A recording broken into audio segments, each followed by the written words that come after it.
Greetings, sophisticated intuition here with your May general messages.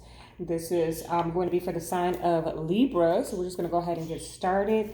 Angels, archangels, ancestors, ascended masters, and the Holy Spirit. This message is for Libra.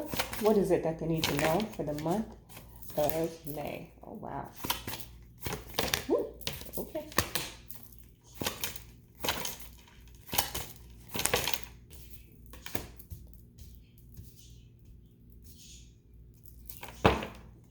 Surrender to the divine. This is one of the most powerful energies that comes out in this deck. I love that. Surrender to the divine.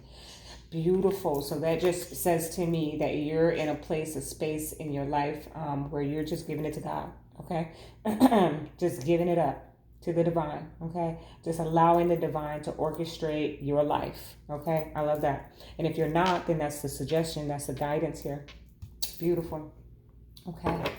The sign of Libra, what is it that they need to know for the month of May, please? 3 cards. The sign of Libra.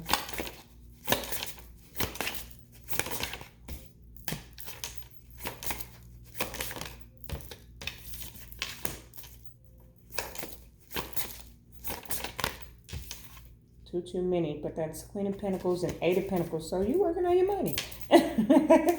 Okay.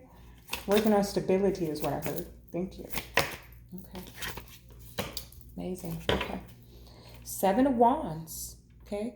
You feel a little guarded. Okay. You know, it's been a little while. I've decided to kind of, because personal clients have significantly increased. So I have been doing 2 a month with the general messages, and I've decided because of the energy that it requires, until I'm able to take this on completely full time and not work my regular 9 to 5, that I may have to reduce it down to once a month. And I don't think that that decision necessarily came because of the fact that I don't have a lot of time, but because the month, so let me see, let me slow it down. And how do I explain that? So basically, before, the energy was shifting quicker. So it was approximately like 2 weeks in between each of those messages that I would deliver. And the energy would shift within that amount of time. And so then I would pick up new energy.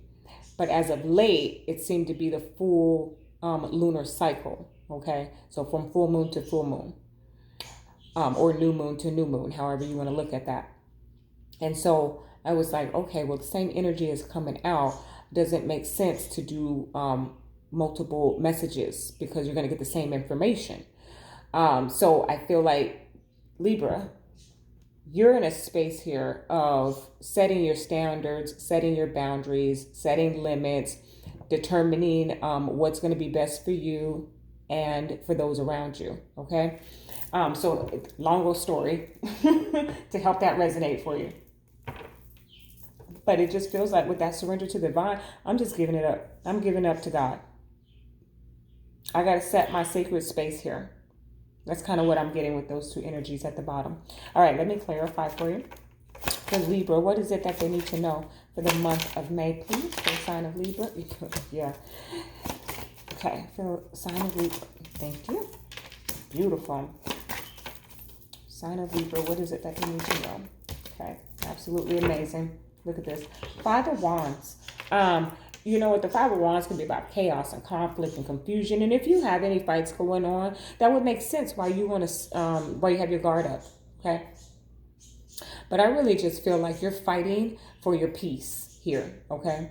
There's a reason why you have the 7 of Wands up. Now, there is some Libras here that may actually be in some like actual conflict. Okay. Trying to block out energies who are not positive. Okay.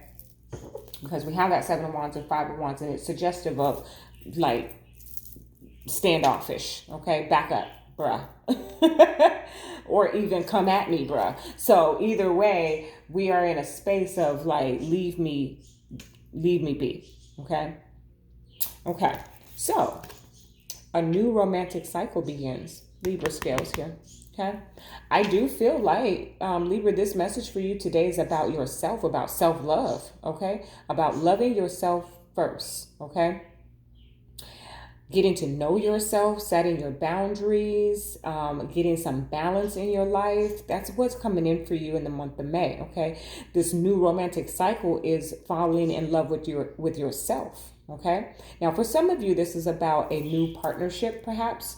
And honestly, Libra, because I'm not allowed to tell any lies here, I feel like you or the person you're connected to, if this is a newer relationship, is extremely guarded. Okay? Extremely guarded. I'll tell you why. In the center here, your hard work is paying off. Okay? So it looks like you have like one of those multiple messages type of energy today. But your hard work is paying off. Whatever you're doing, whatever work you're doing on yourself, you are starting to see the results. Okay? If we're talking about finances, then your hard work is paying off and you're about to see those results. Okay? Whatever area of life that this resonates for you. But I do feel like I hear diligence. Okay? So you've been diligently working on something. Now,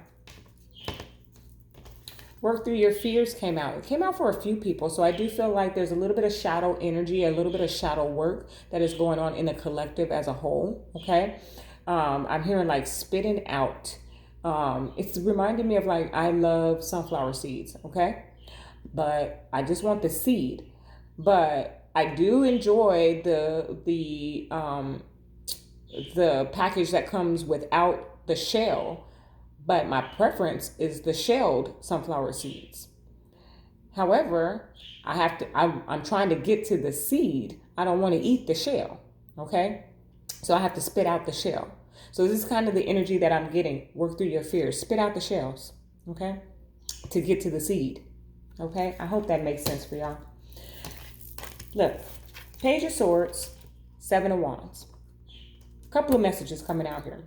First one stays with the narrative of if you're in some type of newer connection, then you have some type of lesson that you have learned and you have your guard up here strong, okay?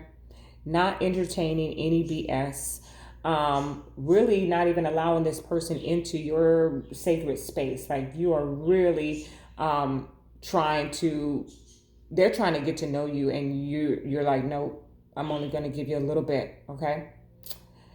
The other part of this is that if someone has been stalking you, you block them, or if you've been stalking someone, they blocked you, okay? Because that Page of Swords is my looky-loo, okay? She's a student, he's a student, however you want to look at it. We're not talking about genders here. They're a student, okay? A student of life. And sometimes they come in with some messages that can be some harsh truths, okay? Some facts. They've studied, so they know. And then here you are, or here somebody is, okay, in this energy with the Seven of Wands. Like, no, block. I don't want to hear what you have to say, okay? I don't want to see you anymore, okay? I don't want to say I don't want to see you anymore necessarily, because this is not a breakup energy, none whatsoever. This is just a guarded energy where I'm just not giving up any information. Okay, so then moving on, we have Temperance and the Magician. Okay, Temperance, is about healing and reconciliations and patience, being able to wait appropriately. So there's something here that you're manifesting with the Magician energy, having all the tools in the box. And Spirit is saying, be patient. It's going to come in. Okay, so that's why your hard work is paying off, is right above that, because Spirit is asking for you to be patient as you are waiting for whatever this is that you are trying to manifest. Okay. Now here we have the King of Wands with the World. I feel like this is definitely like a future tense, but it's going to be different for everyone. But I do feel like it's more of a future tense, where as we move through this guarded type of energy, we get to a place of going after. I'm hearing like go after the world. Okay. We have the world here, but that's just what I heard, okay? King of Wands is like going after the world, okay? So the King of Wands is strategic, and he goes after what he wants. He doesn't sit back and wait. He takes action, okay? And the World is a new cycle beginning. It can be travel. For some of you, quite honestly, I don't know what the restrictions and guidelines are, because I haven't been planning to go abroad. But for some of you, I'm actually picking up going on like an African safari here, okay? I don't know. It's the lion in the back, but there is something here about you actually traveling to like a place like that. Okay, if it's not Africa specifically, but really, thank you, Spirit. I'm hearing broadening. I can't talk. Broadening your horizons. Thank you. Okay, so thank goodness we have a few more weeks to the Mercury retrograde. Where I really begin to stumble, but that one was a tough one for me. All right. So, but I do feel like there's some type of definite news cycle that is about to occur once you're able to work through your fears, okay, and let down your guard, okay. That's why that surrender to the divine. If we're talking about your spiritual journey, your enlightenment here, Spirit is asking you to let them in, okay. Let them in. All right, let me go ahead and get you a journey of love. The journey of love doesn't necessarily speak to romance. It can definitely, but it also can speak to your spiritual enlightenment, your journey, your path, your awakening. Okay, it is a newer deck for me, not brand new, but newer. I'm still breaking it in, so sometimes when I call out the energy, it spits out more than one. So we'll try to get that down to one. So bear with me through this shuffle. All right. This is for Libra, please. What is it that they need to know for the month of May? For Libra, what is it that they need to know for the month of May? May 3. Okay. Just for a moment, joy. It's at the top. I have one card, please, Spirit, for Libra. What is it that they need to know? Oh, okay. Thank you. Oh, beautiful. Okay. There's my book. All right. Man of the earth, woman of the sky. Whew, that is gorgeous. Okay. Let me go ahead and read from the book because I'm not picking up anything right away. This oracle brings you a message of sacred relationship that leads to divine understanding and experience. You are being opened up to sacred relationship, either in your current relationship or one that is on its way to you now, in human relationship and in divine relationship with the heavenly above. Know you are worthy of it and keep a light of gentle hope and respect kindling in your heart as you anticipate the union with your beloved. Know that even when it is dark, when it challenges you, there is sacredness unfolding. The love of the divine wants to reach us not only in our happiness, but also perhaps more so in our darkest hour. Let it reach for you through your relatedness with another, and do not be afraid to be broken and open, for in that cracking of what you thought you were, you shall begin to know what you are, which is heaven on earth. Man, that's so beautiful, Libra. And that is exactly what Spirit has been saying through this message. Like, you're so guarded, whether it's you or them. And it's like, open up, because you have no idea the possibilities of this connection, okay? So if it resonated in your love life, then so be it. But otherwise, it could just be in the workplace, opening up to your coworkers, okay? But there's something here about you letting that guard down, okay? You've learned a valuable lesson, okay? And according to that message from that card, it may have brought you to a dark place, okay? But now is an opportunity for you to share the lesson that you learned, because you don't know how much light that might bring to someone else, okay? I absolutely love that, Libra. That is your message. Love and light.